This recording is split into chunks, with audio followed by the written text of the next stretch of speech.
Good afternoon, everyone. My name is Jo Glaviano. I'm with Aurora Health Alliance, and we are here for our Addressing Youth Suicide Part 2 webinar. Thank you so much for joining us today. Just a couple of quick little housekeeping rules. If you would like to introduce yourself in the chat, please go ahead and do so. Please also stay muted unless you are speaking, just to minimize disruptions.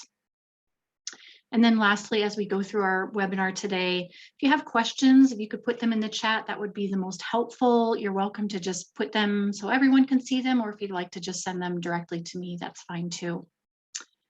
So I'm going to just give you a quick look at our speakers today, and just want to say thank you to all of you for being here.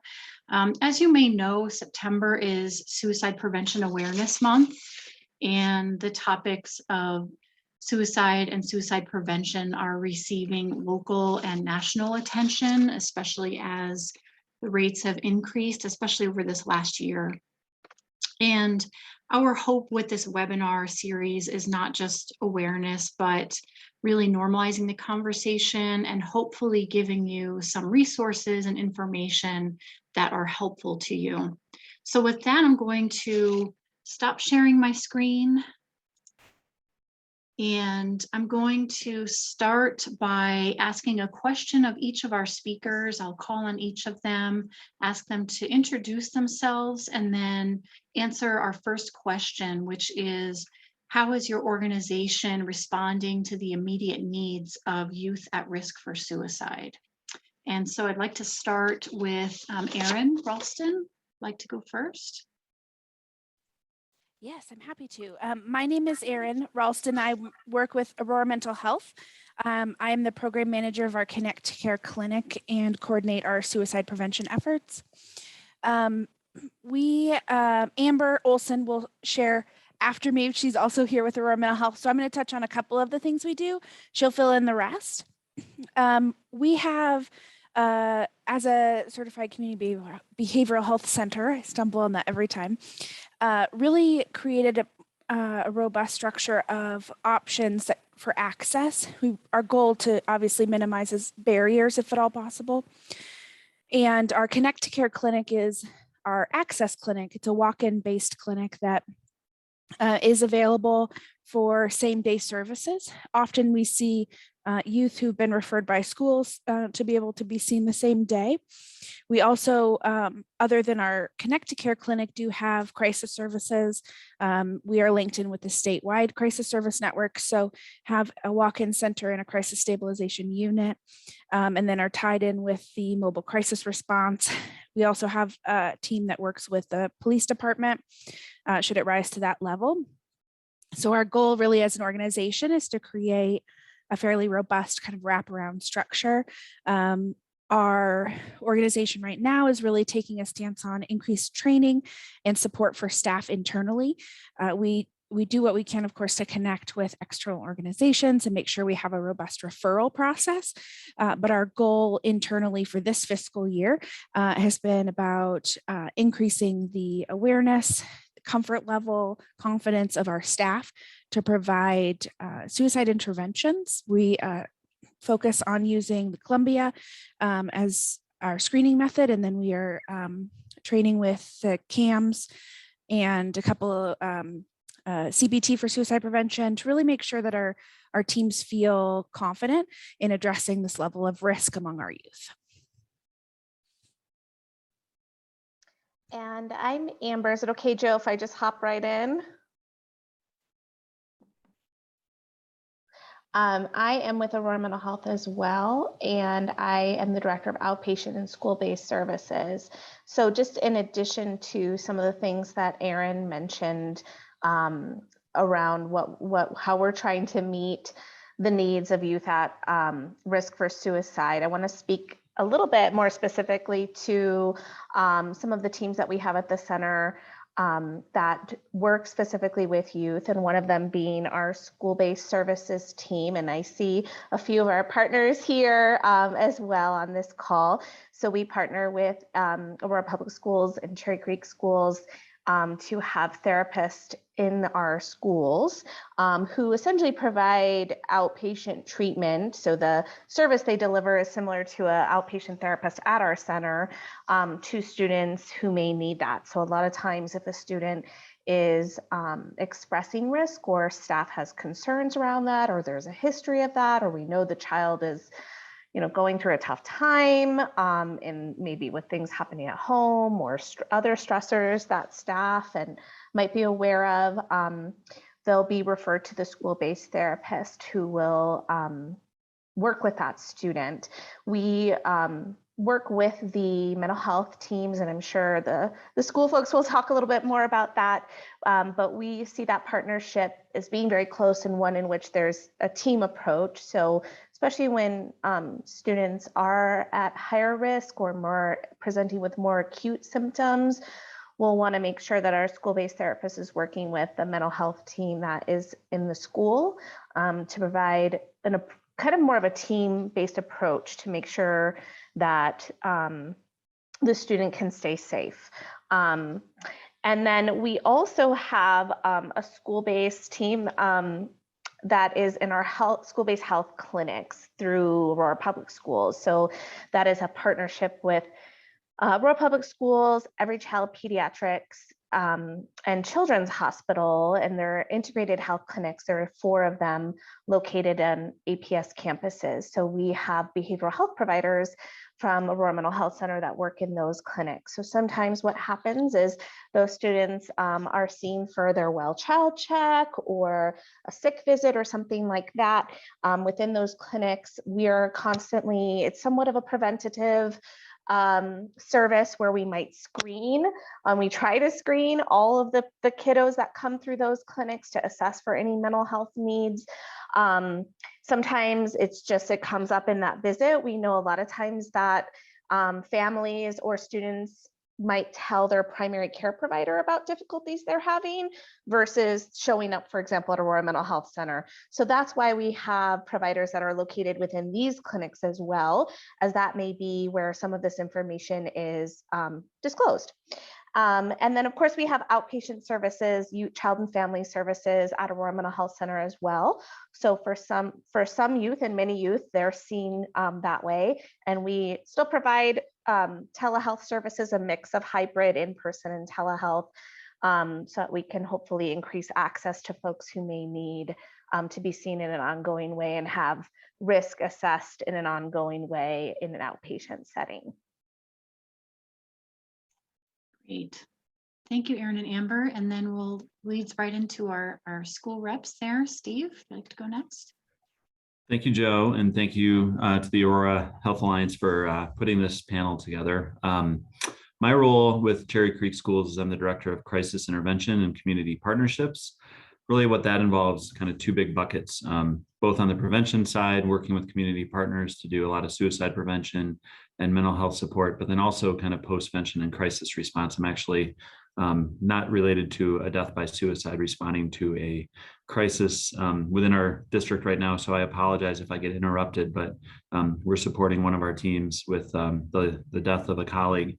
But on the more preventative side of things, since that's the first question, what we do in schools, and I think Jessica's going to probably share a lot of similar approaches through Aurora Public Schools, but we really try to do upstream prevention programming as much as possible, and that involves specific curriculum that we require all schools to endorse and to implement, but it also involves more kind of climate-based and building community and culture and safety and engagement and connection for all of our kids. So I'll talk about those 2 things briefly. One being the curriculum side of things. In elementary schools, we're working with Second Step, which is an evidence-based curriculum that does a lot of kind of broad scale social emotional learning, along with Riding the Waves, which is a curriculum that we're piloting with our 5th graders.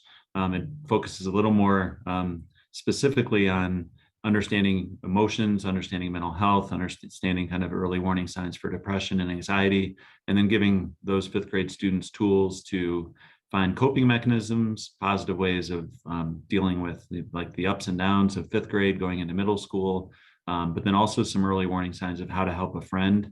And then when is it more than kind of a mood, and when is it something more concerning where you'd want to help your friend or yourself get some professional support when needed.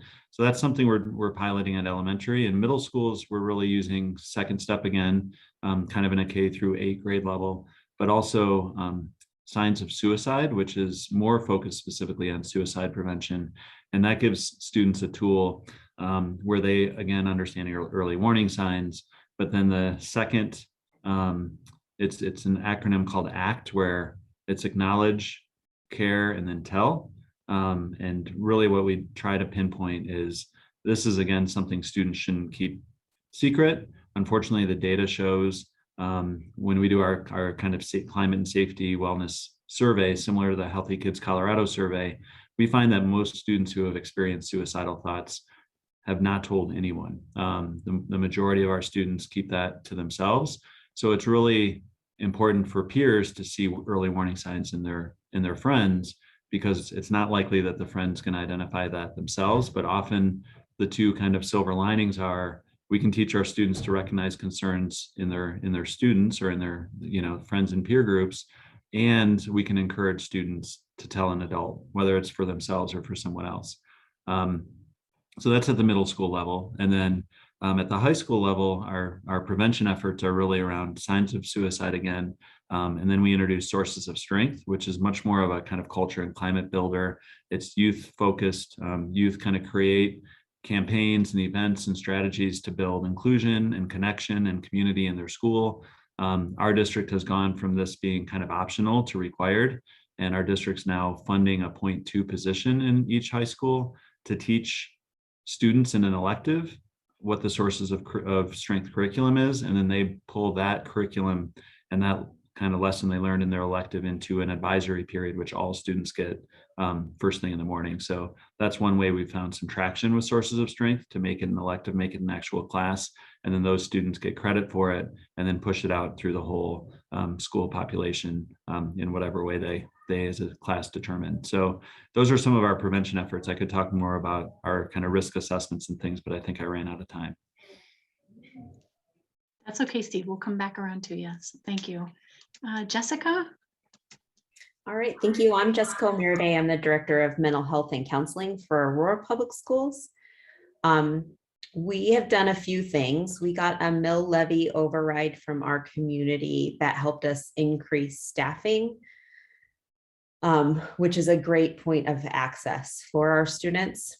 So we went from having about 1.5 providers in our elementary schools total to every elementary school and every early childhood facility has at least one mental health care provider dedicated to the mental health of all students in the buildings. Prior, we only staffed support for students with disabilities according to their IEPs, and we reduced our middle school and high school ratios to 1 to 250.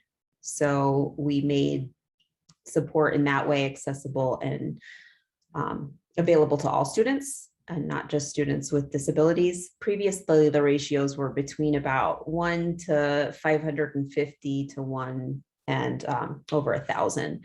So it was a significant increase in staff. In addition, we increased our partnerships with our community partners. So we do have a school-based therapist in every building in Aurora Public Schools so that we can help provide access in that way. We also work with Health One and Children's Hospital on referral processes and programs for getting additional support, but then also if we do have a suicide assessment, for example, that needs immediate support, then we are able to communicate with the receiving agency and they're able to communicate with us with a release if something happened over the weekend or after hours so that we can wrap support and care for those students as well.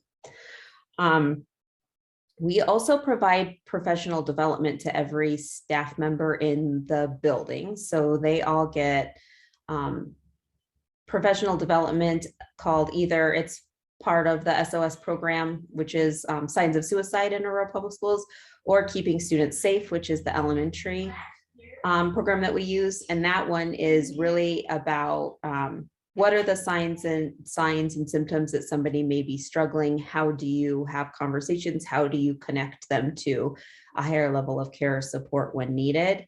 And all staff also get training on the neurosequential model in education, which is the approach that we use in Aurora Public Schools. This is work from the Child Trauma Academy and Bruce Perry. And right now we're really working on the 6 R's of a regulating and trauma-informed classroom, really looking at what is developmentally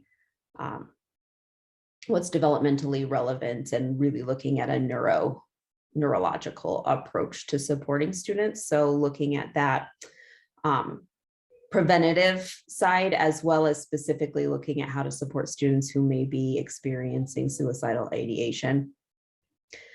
And then we also work on connection and belonging. So we are constantly checking in with our buildings to make sure that they've got programs for connection to at least one caring adult from every student and a sense of belonging. And then we track data on that. Great, thanks, Jessica. Jennifer? First, the light went off in my office right when I started to talk. So if my light goes off, just bear with me. Okay. So I've been the medical director for adolescent medicine at Children's Hospital Colorado. It'll be 7 years next month.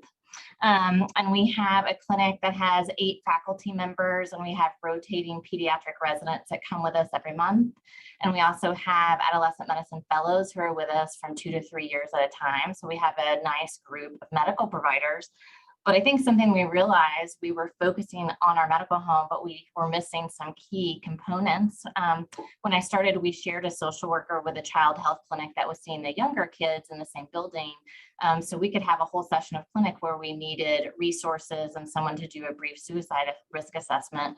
And so we realized we needed more help. So we luckily were able to go to Children's and ask for a full-time social worker to start with. And we also started many preventive screening measures, which we'll talk about in a few minutes. And when we started doing that, we realized we really needed more help. So we were able to get Medicaid supplemental funding dollars to help us with that. So we were able to get a full-time therapist and a part-time psychiatrist to start with. But then, especially with COVID and other circumstances of continued screening, we realized we needed even more help. So we went to the funding program and said, here's our data. We have 4,500 patients that we see ages 12 to 25, which is like a key at-risk group. Could we actually get more help? So we now have 1.5 therapists, a part-time psychiatrist, got approved for another full-time therapist, and we have an offer out. So we'll have that. And then we also, just 3 weeks ago, were able to get our behavioral health navigator. So this is something that we had asked for before COVID, and of course, everything got put on hold at Children's and the university. But having this behavioral health navigator, even in the past 3 weeks, has been amazing, because some of our biggest at-risk kids come to the emergency department when they don't see us, and they may be admitted, but then there's no direct follow-up, or maybe they're seen in the emergency department and then they need to get in with us, but there's not a direct connection. So now Bethany, who's been here 3 weeks, has already made a spreadsheet, has called all of the people that have been seen in the past week. So we have a measure there. She's also going to start calling follow-ups for both medical visits and behavioral health visits for some of our patients that are on medications, to make sure that they get in and they're not missing appointments. We've also, during COVID, I think the biggest word we've used is pivot. So for some of our most at-risk patients, before COVID, we were doing most of our medical visits and behavioral health visits in person. But we quickly went to almost 100% for therapy visits to telehealth. So that was really nice. We also moved a lot of our patients that had depression and anxiety to telehealth, if that's what they wanted. If they said, hey, I'm too scared to go outside of my house, okay, we're just gonna meet with you virtually. And then as the pandemic has been ongoing, we've really just moved along with that. If there's hybrid school, we're like, okay, we'll go to 70-30 telehealth. Then we'll go to 50-50 telehealth. And I think we've even tried groups for patients when they said, oh, I'd rather meet with other patients virtually that have the same thing I have. But also saying, let's try later appointments, see if that is helpful. But they actually told us, no, I don't want to come late. I'd rather come early. So we have some visits at 7:30 for them. So I think we've just been really, once we've gotten our resources and our team in place with integrated behavioral health, we've really asked the patients, what do you want, especially this year? Great, thank you, Jennifer. It's exciting to hear the new staff coming on board, and that's really exciting to hear about. Thank you. So we're going to go to the next question, and this question kind of connects with the programs, Jessica and Steve, that you've talked about in terms of the curriculum and programs that your students are involved with. But certainly, any of you can answer this question. What do you suggest for preventative steps that we can take to support youth who are at risk for suicide? And I'll start back around with Jennifer, if you'd like to. Okay, yeah, absolutely, that's perfect. So about 5 years ago, we started really looking at what we were actually doing in clinic to help at-risk youth and screening. And everyone said, oh, we're doing it. We're doing a great job. But then we started to look at the data and look at our notes, and we weren't necessarily documenting what we were doing. We weren't documenting in the same way. We weren't showing that we had done screening. So that was the first step in our process to get more aligned and have the same templates, have educational trainings where we talked about how do you actually bill appropriately so we can pull that data too. But we also realized that we were only screening for any sort of like mood problems, depression, suicide risk at well visits. And since the national average for well visits for teenagers is about 30 to 40%, we realized that our average is about 50%, but still we're missing 1 out of 2 of our patients for assessing them for how they were doing with their mood. So that was one of the first things we did, is we then did a survey with our patients, and we asked them, how often do you want us to screen you? And we had not at all for follow-up visits, sick visits, well visits, or at every visit. And overwhelmingly, they said, screen us at every visit. We want you to ask us. So that's what we did. So we started screening at whether they came in for ankle pain, sore throat, or a well visit. And we really picked up quite a few patients that we know that we missed. So as I mentioned, when we got more staff, this is one of the reasons we needed more staff, because we were having sore throats come in and they were suicidal and were being put on mental health holds because some of them didn't really have a sore throat. They wanted to talk about their mood. And if we didn't ask, they would not have told us that. We also were able to move our screeners from the middle of our questionnaire at visits to the front page, because sometimes they weren't filling out their screeners. And then recently in the past year, we were able to move all of our screeners onto tablets so that all of our patients got their screeners when they checked in, and they flowed into our notes automatically. So we were able to see those as providers and as nursing staff and medical assistants. So we knew that even though you may have come for a well visit, if you were suicidal, we needed to talk about that instead and first of all. And also gave our behavioral health team a heads up on the front end of a visit to be ready and to have resources, and they could step in and hop in and do an assessment on the front end. And so that also told us that maybe our therapists, instead of doing scheduled visits all of the time, maybe they should also have slots for behavioral health assessments in the middle of clinic. So we're also doing that. And I saw one of the people that we're actually partnering with, the Partners for Children's Mental Health. We have reached out to them because we've been doing a great job for depression screening for the providers, but we want to actually bring in the suicide assessment on the front end for providers, not just our behavioral health team. So we are actually having active meetings right now, and we're going to move that to the tablet as well soon too. And then we have monthly meetings where we talk about how can we best change things. And so we bring in like the medical assistants, the nurses, we let them take charge of our projects for screening, because sometimes I'll have the medical assistant tell me, hey, I was checking in this patient and they said they wrote this down or put it on the tablet, but they really want you to know this. And so I think being open to listening to all of our team members at different points of the visit is really important. Great, thank you, Jennifer. And Jessica, same question to you. What do you suggest for preventative steps that we can take to support youth who are at risk? So part of what we do is education. So making sure that we're training every staff member in the building of what to look for, how to intervene and support when you see somebody who might be struggling, how to connect people with additional care and support. When we did that, so we started that about 6 years ago. And when we did that, we saw our referrals for people who needed suicide risk assessments, connection to care, and referrals to community services significantly increase, which we viewed as a positive because people were out there struggling beforehand and we weren't connecting with them. So this helped us connect, and that also helped us demonstrate that this is a need and it is present in our communities and with our students, and we need to be able to talk about that and make sure that everybody else is comfortable talking about it, which can lead to a reduction in stigma as well. All of that work then also helped us lay the groundwork for going to our community and asking for a mill that was for mental health, which we took as a sign that that kind of work and outreach was beneficial and helpful. Also, curriculum and helping provide education and support to students. So we do require in 6th grade and 9th grade SOS. We put them at the transition years specifically every year because that's where we were seeing increased numbers of suicide risk assessments. And that's also what the data nationally was telling us. And if we do have increased numbers of suicide assessments or people are noticing an increased need in other grades, then we have the ability to add a grade or implement.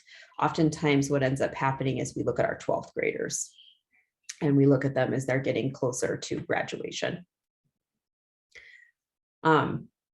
And then also just making sure that we are using some pretty strong, that like the neurosequential model in education, so that we're also kind of laying the groundwork for what happens if you are feeling sad or anxious, what can you do, who can you go to, and providing some groundwork at a very basic level across every student and every staff member, and we'll be extending out to families as well.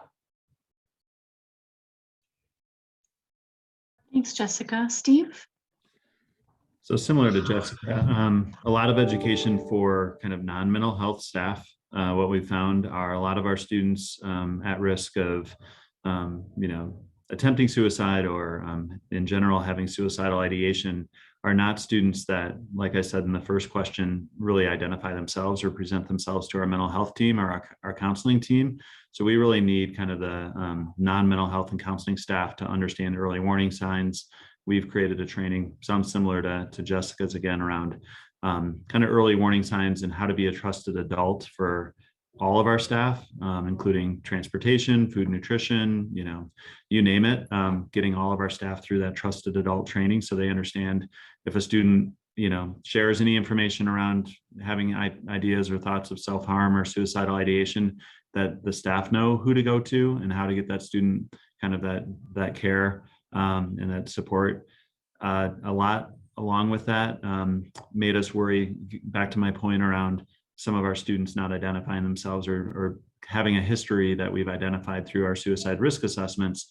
In my 2.5 years in Cherry Creek, I've always been surprised by how many students, not that we've had a large number, but our deaths by suicide are not always our students that we have had a suicide risk assessment done previously on. So really also thinking about doing more universal screening of students so we can get kind of a social emotional screener out to all of our students, so that some of the students that internalize a lot of these thoughts, don't really share or kind of show a lot of signs outwardly, are still identified through a more universal screener approach. So we're piloting that this year in a few schools.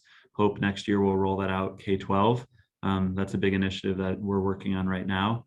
And then in addition to that, I think the other big piece is really doing a lot of mental health and counseling training. They do the more official suicide risk assessment support for our district. So we never have one staff member do that alone. We always have it be a team approach. We've shifted based on some of the research to go from a safety contract that hasn't proven through research to be super helpful, to more of a safety plan, which identifies resources, coping skills, who to go to for help, what the student will do if they do have suicidal thoughts, and then a lot of parent outreach, parent education, support for parents. We had several staff members get trained in ASSIST, which is more of a gatekeeper training for non-mental health staff, a suicide prevention training that we're offering to parents, students, and staff members. So that's a new initiative. We actually were about to launch that pre-COVID, but then the training has to be done in person. So now we're kicking that off again after about a 2-year time period where we've been on hold. So those are some of our other prevention efforts. And then I think the partnership piece is critical. You know, community partners, Amber Olson mentioned our partnerships with school-based therapists through All Health and Aurora Mental Health. We unfortunately don't have a school-based therapist in every building yet, but that's definitely a goal of ours as well, is to get an All Health and Aurora Mental Health staff member in all of our buildings across the district. Great, thanks, Steve. Especially there was a question that came through about what outreaches are being done for families and parents. So thanks, Steve and Jessica, for mentioning those efforts. And then to Erin and Amber, again, what do you suggest for preventative steps that we can take to support youth who are at risk?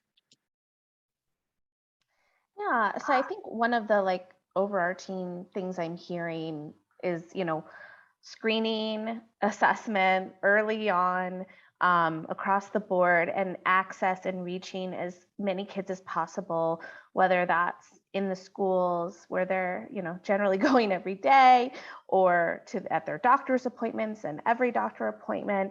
Obviously, as I was mentioning, not all kids, youth come to a Aurora Mental Health Center or to a mental health center when they are in need.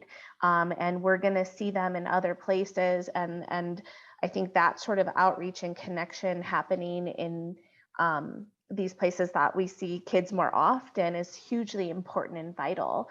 I think Jessica mentioned just like destigmatizing, right? So that can be a big part of why we're not hearing or knowing about risk or problems that students or youth are having. And so I think it's really important to build systems around youth, whether that's in their school or with their providers, medical providers, whether that's a team at their, mental health center, that there are support, trusted, as Steve said, trusted adults, people around them to support them is important. And a big way we do that too is, I think, just by trying to destigmatize mental health as a whole, normalizing conversations around suicide and self-injury.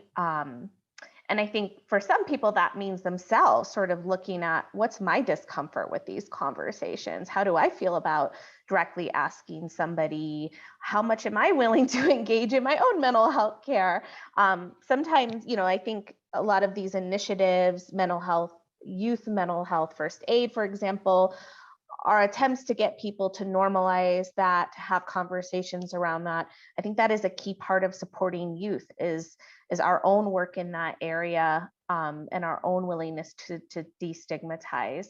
I think, just in kind of an everyday way, teaching kids, and, I think everybody talked about this to some degree, how to cope, how to manage, modeling that as staff or an adult in that youth's life, what it means to have healthy coping skills, and actually modeling that. So beyond, I think there's many systems and structures in place to try to support youth in this way. I think some of it is also just that work that you do as either a helper or in the helping field, or as a professional, or even just personally, whether that's in your family or having connections to youth in other ways.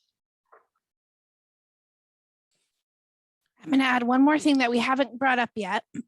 Well, maybe two. Really looking at the steps away from baseline, right? Your staff and your community members that have the most contact with youth, being that front line and really supporting those people and feeling comfortable to have conversations about suicide. I know when we're in the school, that could be the teacher, but it could also be a paraprofessional. It could be someone in the lunchroom. It could be anyone. And so having a really robust kind of wrap around the way that both Jessica and Steve had talked about is incredibly beneficial. One of the other things that we haven't mentioned yet is social media and the connection to all of the time that we're spending online on social media platforms. And And it may be that, kids aren't telling adults what's going on. Youth aren't telling adults what's going on. They're not necessarily showing up in a screener. They're hip to that kind of thing, right? They know what to say and not to say a lot of the time. And we see that in our clinics all the time. But we also know that they're often saying something somewhere. And for us as professionals to really be supporting parents and the people that are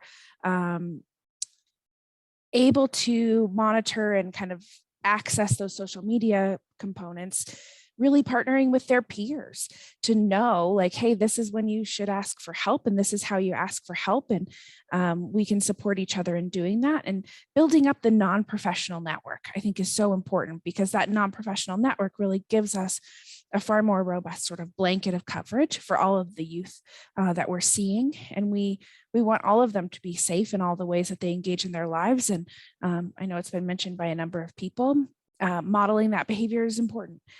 Making sure that parents understand and know what all of these words mean, right? I mean, you run into parents who don't have any ideas about what mental health means, and that makes it incredibly difficult for the kiddo to get the help that they need. So doing parent outreach, doing groups for parents around mental health basics, certainly encouraging folks to take youth mental health first aid. Assist training is fantastic. QPR can be really helpful. Persuade, refer. Oh, I almost forgot.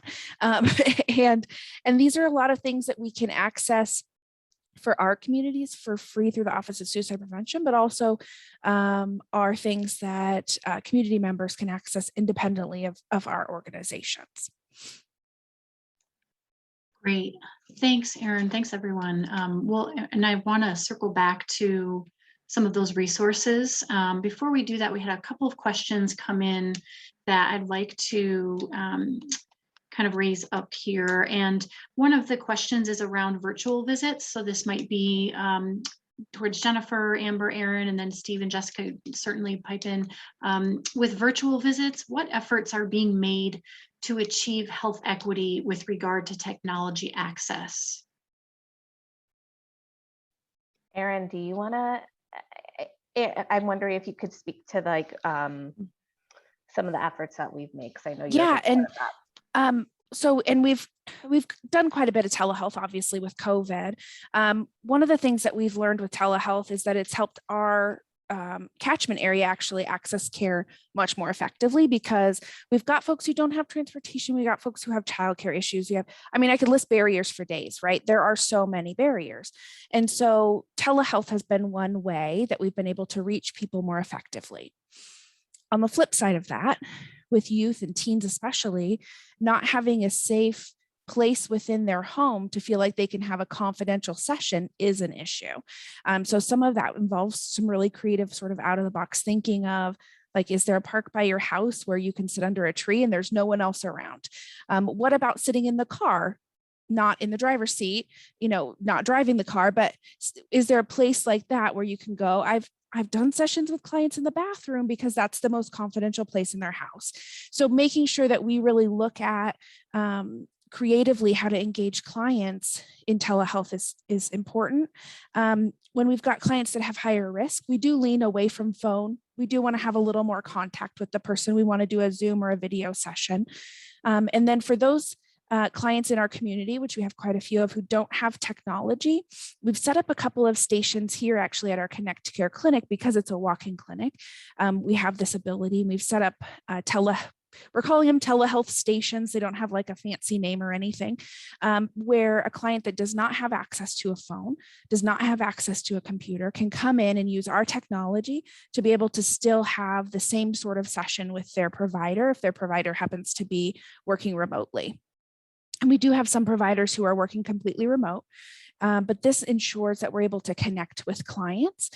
We've also been able to utilize our Connect to Care office, because it has a lot of has the walk-in capacity, to where if someone comes in later in the day, or they missed an appointment, or their provider's on vacation, whatever the situation may be, to do sort of bridge care, kind of filling some of those gaps. So we've tried to look at across the whole community, what sort of barriers, and telehealth being, of course, helpful and hard at the same time in approaching both. Thanks, Erin. Appreciate that. Jennifer, I saw you come off mute there. I was going to say, I'm going to echo almost everything that Erin said, because we have been super flexible about where you can have your visit if you do telehealth. I will say we only actually have had a few patients that have not had some form of technology, but I think part of it on our part was to make sure that education that you don't have to have a computer. You can do your telehealth visit on your phone, and also kind of rolling with it, like if the technology that the platform we use for children's doesn't work, to use a different platform. Say, that's fine, we'll send you a Zoom link, that's fine, we'll do Doximity, we'll make it work.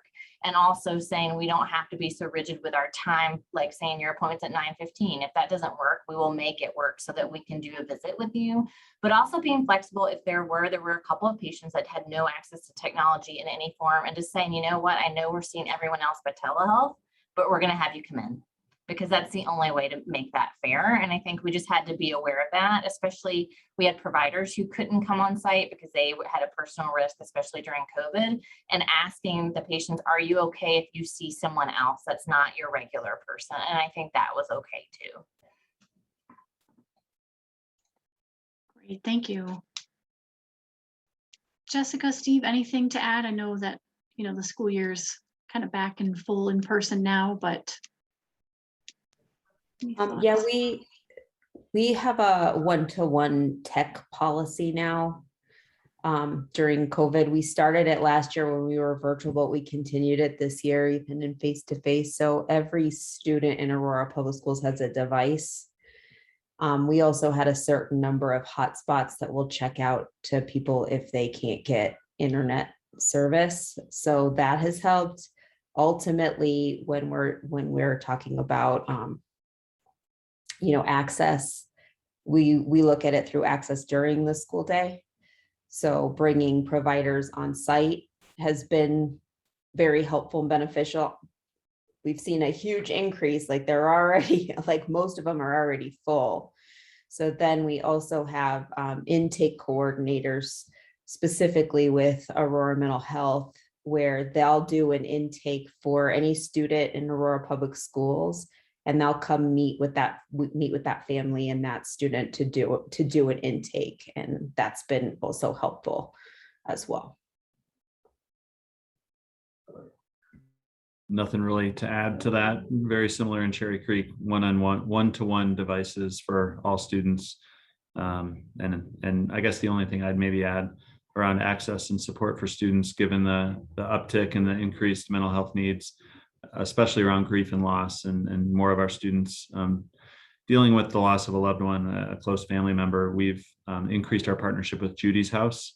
They do middle school grief and loss groups, and then psychoeducational groups for K through 12. So just leaning on them a little bit more when specific students or groups of students need some support through grief and loss, getting those grief and loss therapists into our buildings has been helpful. Great, thank you. I wanted to just bring your attention. There is a question in the chat around the challenges to getting a child to a mental health provider when the referral's been made. Is there a way to streamline or expedite the process? Is there a direct contact to speak with at a school district if someone identifies a child needing help? I'll jump in, and Jessica tag in, and I guess I'm struggling with the district part of the question, because I think it's probably more helpful to go to the school and reach out to the counselor or the mental health provider at the school level. They know the student, they know the mental health needs. And I don't know if it would actually expedite anything. I do think it would be helpful to keep the school-based counselor or mental health staff in the loop about the need and the referral, and then they can, if they have a strong relationship with the parent or the guardian, encourage them to follow through on that referral. But it sounds like the question's more around kind of a lag between the referral and the actual clinician having time to take them on. I think we're seeing that across the state and across the metro area, that I don't know if it's a referral process kind of glitch or anything that's not working in the system, as much as the fact that there aren't enough therapists to support students and families and really anyone, given all the different experiences people are having and the struggle to even hire based on, I mean, I think there's a hiring shortage in education and mental health as much as there is anywhere. Health services, obviously, too. But so I don't know if that's a good answer, but I think reaching out to the school and connecting with the school counselor, mental health is a good place to start if families are feeling discouraged or frustrated. I would agree. In Aurora Public Schools, we do have those intake coordinators that can help. Some of them also provide some services in between the time when an intake is done and when they can meet with ongoing mental health care support. We also developed a referral system with our community partners. So Aurora Mental Health helped us develop that. Children's Hospital has helped, Health One, Highlands Behavioral Health, a lot of our partners. And basically what it is we work with the families when a referral needs to be made and the family is feeling like they need additional support. We go through that together. It goes over what insurances do these different places take, what supports do they provide, who are the providers. So if you're a refugee, what are the services available to you, for example. We fill out the referral form with them, and when we hit submit, it goes directly to the person that we referred them to, and then we set up an intake from there. So really trying to make that process more of a warm handoff. So really going directly to the provider in the school is a great place to start.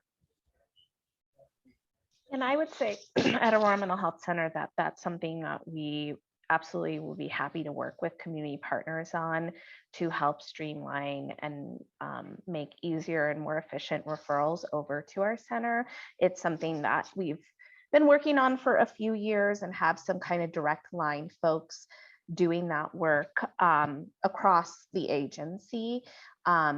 We are open also to sharing our school assignment list with partners.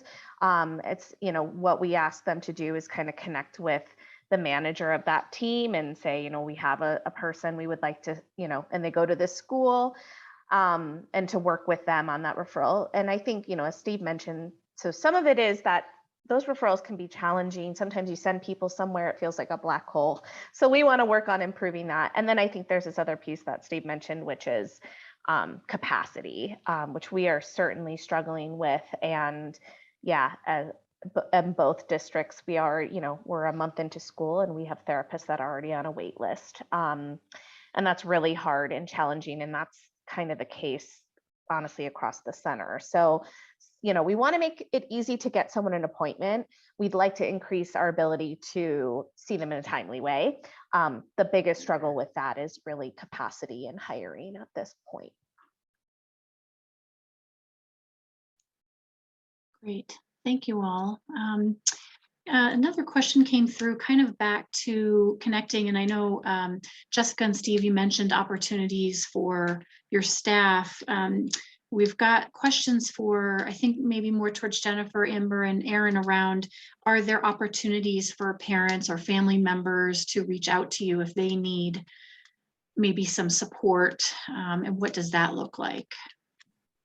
I'm gonna say yes. And that's something that we had not been doing a great job with, I think, until COVID. So I'm going to take it as a positive that it's come out of COVID, because before that, we were only assessing psychosocial needs for not only the patient, but the parent. Like if the parent had any feelings of depression at well visits, again, we realized we were focusing too much on that. And so we started doing this assessment at every visit because we realized that resource needs would be higher during COVID, but we realized we're going to keep doing this because the parents have a lot of needs and questions during visits. And luckily, I think we're going to have to clone Jamie, our social worker, because she's amazing. But she is available and she will sit and talk to parents. Now that we have our navigator for behavioral health, she will be available to offer resources and help parents connect and also make phone calls and actually help them do the intake themselves, but also have that support so they don't feel like, well, I'm at my daughter's visit and I feel like I'm getting the attention on me. We're letting them have that space. So it's something that we've really said, you know what, if we're the only resource that the parent has, we're going to take it and run with it. We have a remarkably similar approach. We're most happy for any parent to come, walk in, call, email, send me a letter. I don't really care how you get here, but I will, our whole team, we will do everything we can to support parent. So much of supporting youth is education to parents and families, right? Because so much of how that youth is supported exists within the family structure. And so we take as much as we can an open access perspective to care for the family as a whole, and are always happy to hear from parents. We have a couple of staff who are specifically family support specialists. It's essentially a role like a peer specialist, but their role is more around family support and family supporting someone who in the family who has mental illness. So we lean on those staff members, especially to work with these families that need extra help. Yeah, and we'll connect them anywhere within the system that they need to go.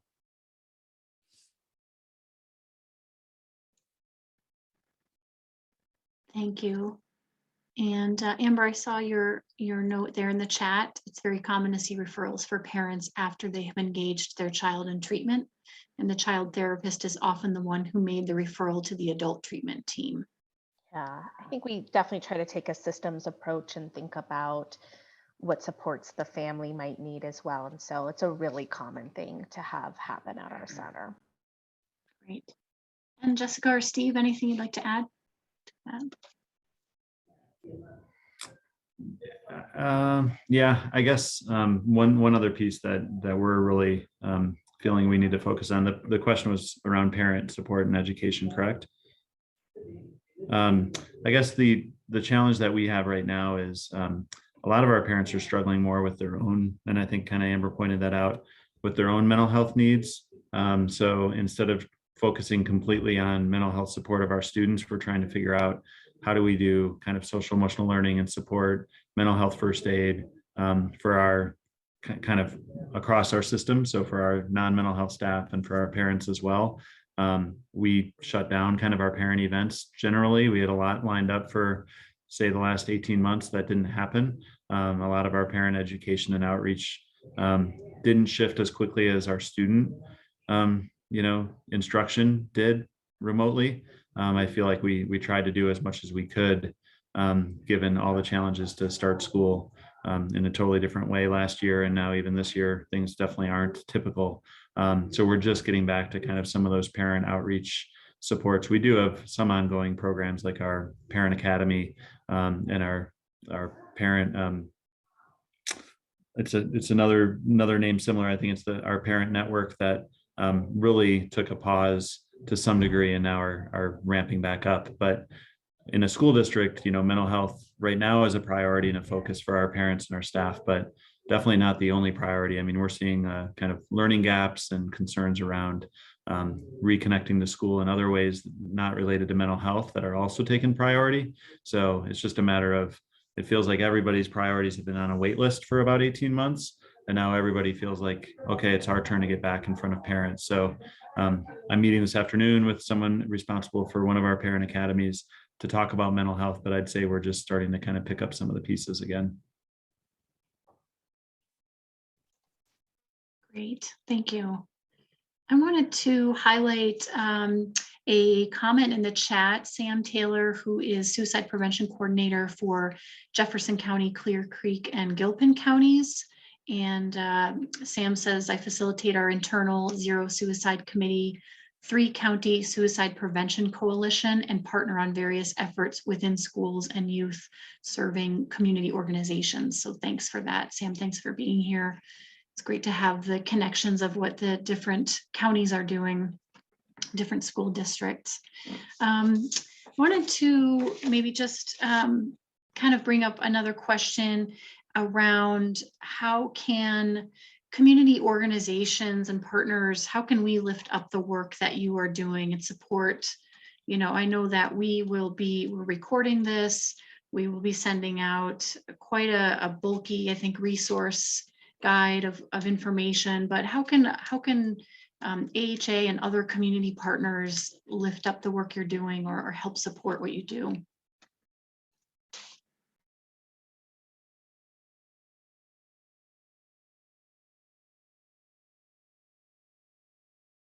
That's for any of you speakers. Oh, we're all just jumping in. I think that one of the best things is to have these spaces where we can talk about it.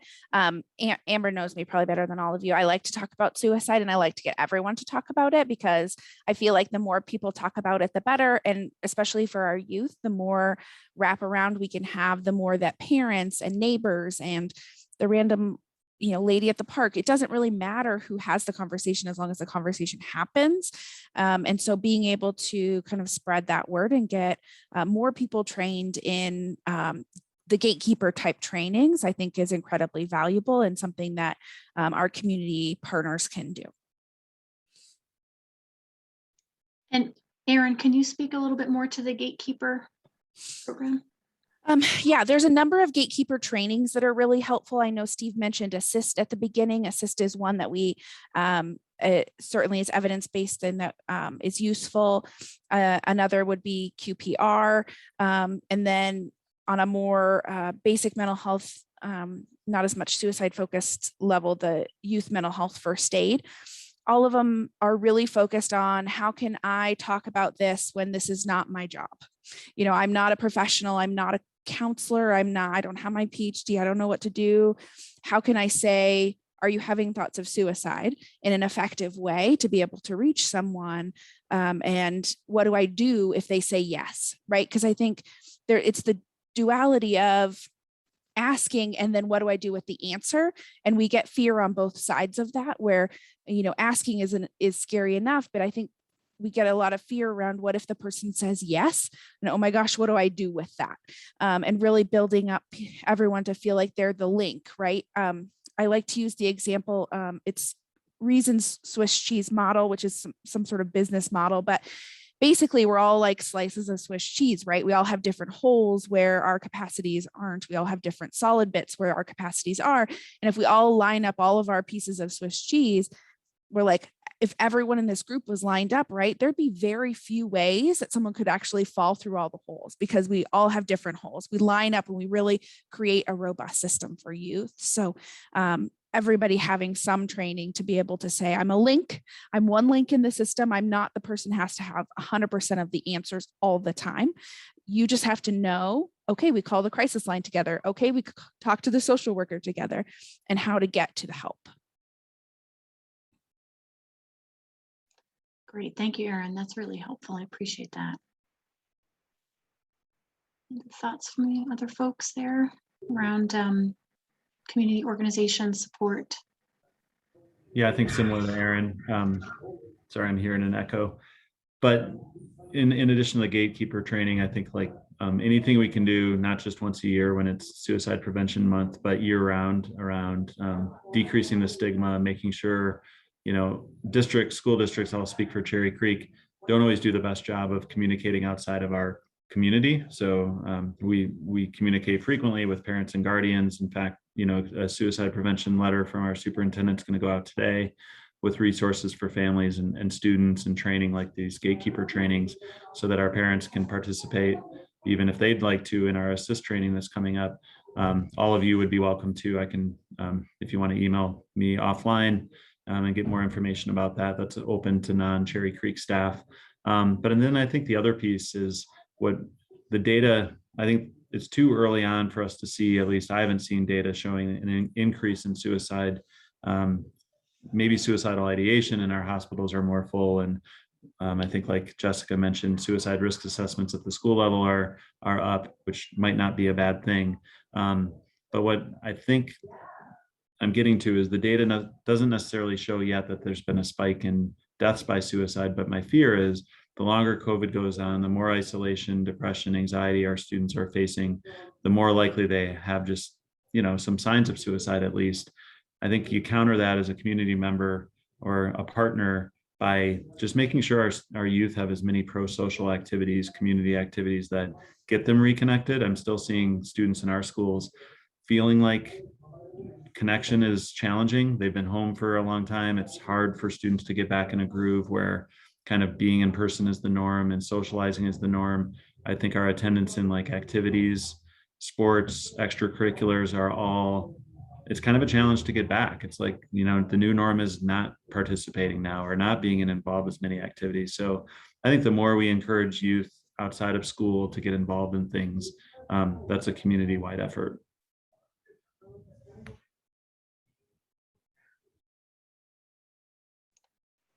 Thanks, Steve. And just to draw attention to some of the conversation in the chat, comment around friends being the first to know, and certainly hearing about all the programs and conversation that are happening in the schools and that are for everyone, and really helping friends and peers identify situations and help support their peers. And Shylin put in the gatekeeper trainings through Partners for Children's Mental Health, and we'll be including some of these resources in our follow-up email, but certainly the website is there. And then just a confirmation that Colorado Crisis Services is a direct line that anyone can call for adults and youth. There's the phone number there and the website. So, and then another comment regarding extra education and support for parents can also check out 12talks.com. So we'll also include that, a fantastic resource helping adults to have tough conversations with teens. We are, like I mentioned, we are recording this, and then we are going to follow up. We're going to collect a lot of resources and information that you've provided here. There's also, we know of an event coming up in October that is youth focused. So we'll be putting that information in the email as well.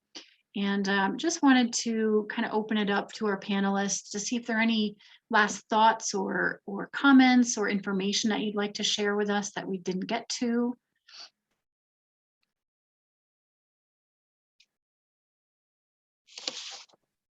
Just thank you for this opportunity and having us all come together and,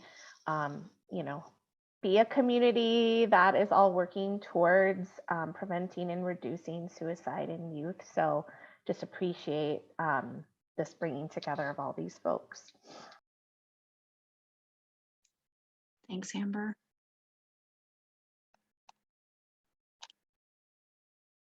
We have a couple more minutes if there are any other questions coming through. I know we said till 1:15, but certainly we can give you some time back.